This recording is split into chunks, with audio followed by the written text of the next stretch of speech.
ഗുരുരനുഗ്രഹം ചെയ്വ പുമാൻ പൂർണ്ണ പ്രകാശേത്.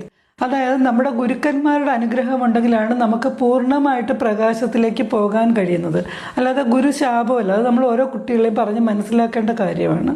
കാരണം നമ്മുടെ ഗുരുക്കന്മാരോട് എത്രത്തോളം ഭക്തിയുള്ളവരും എത്രത്തോളം സ്നേഹവും അനുസരണയും ഉള്ളവരുമായിരിക്കും അത്രത്തോളം ഭാഗ്യങ്ങൾ നമ്മുടെ ജീവിതത്തിലേക്ക് വന്നു ചേരുകയും ചെയ്യും. അല്ലെങ്കിൽ നമുക്ക് വിദ്യ കൊണ്ട് പ്രയോജനമില്ലാതായി പോകും. നമ്മൾ ഒരുപാട് പഠിച്ച് ഒരുപാട് സർട്ടിഫിക്കറ്റൊക്കെ ഉണ്ടെങ്കിൽ പോലും ഗുരുവിൻ്റെ അനുഗ്രഹം ഇല്ലെങ്കിൽ നമുക്കത് ഗുരുശാപമാണ് വന്നിട്ടുള്ളതെങ്കിൽ അത് വലിയ ദോഷമാണ്. കാരണം നമ്മൾ അച്ഛനും അമ്മയും കഴിഞ്ഞാൽ പിന്നെ നമ്മുടെ പൂർണ്ണമായിട്ടുള്ള ഒരു തിളക്കത്തിന് വേണ്ടി നമ്മുടെ ഭാഗ്യങ്ങൾക്ക് വേണ്ടി ആഗ്രഹിക്കുന്നത് ഞാൻ പഠിപ്പിച്ച കുട്ടി ഇങ്ങനെ ആയിത്തീരണം അങ്ങനെ ആയിത്തീരണം എന്നൊക്കെ സ്വപ്നം കാണുന്ന ഒരുപാട് ഗുരുക്കന്മാരുണ്ട്.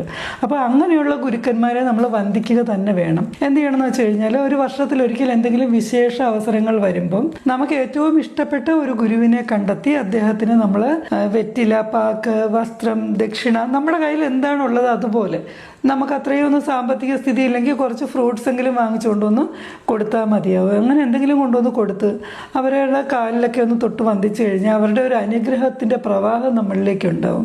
അതനുസരിച്ച് നമ്മൾ ഭാഗ്യത്തിലേക്ക് പോകും. ഈശ്വരാനുഗ്രഹം നമുക്ക് കൂടുതലുണ്ടാവും. അങ്ങനെയാണ് പറയുന്നത്. അത് ഏറ്റവും വളരെ അത്യാവശ്യമുള്ള കാര്യമാണ്.